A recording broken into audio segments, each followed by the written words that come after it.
Anggo Troboi.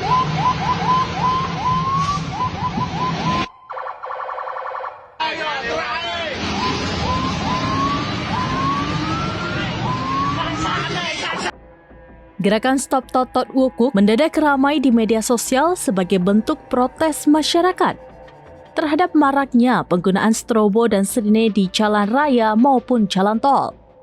Aksi ini muncul karena banyak pengendara menilai aksesoris tersebut kerap dipakai tidak sesuai aturan hingga mengganggu kenyamanan di jalan. Direktorat Lalu Lintas Polda Metro Jaya merespon fenomena ini. Kasubdit Gakum Ditlantas Polda Metro Jaya AKBP Ojo Ruslani menegaskan bahwa strobo dan sirine hanya boleh dipasang di kendaraan prioritas seperti ambulans, mobil pemadam kebakaran, mobil jenazah, kendaraan tamu negara maupun konvoi resmi tertentu. Masyarakat disebut dapat melapor jika menemukan kendaraan non-prioritas menggunakan strobo, termasuk bila ada oknum aparat yang menyalahgunakan rotator. Pelanggar dapat dijerat pasal 287 ayat 4 dengan ancaman kurungan 1 bulan atau denda Rp250.000. Protes warga terhadap penyalahgunaan strobo ditunjukkan dengan berbagai cara, mulai dari poster digital hingga stiker bernada sindiran. Salah satu stiker yang ramai beredar bertuliskan, "Pajak kami ada di kendaraanmu, stop berisik di jalan Totot Wukuk." Istilah Totot Wukuk merujuk pada tiruan suara sirine dan strobo yang kerap dipakai kendaraan berplat pejabat maupun sipil.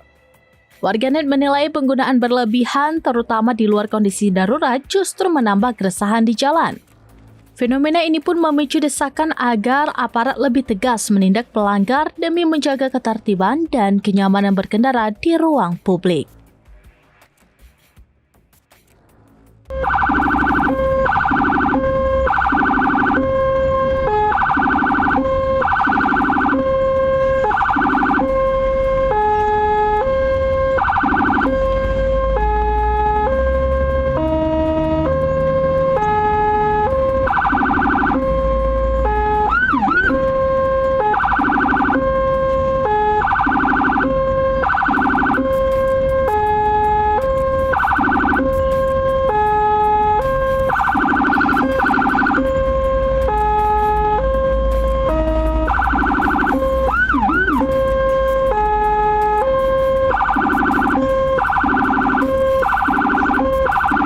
Download Tribun X sekarang, menghadirkan lokal menjadi Indonesia.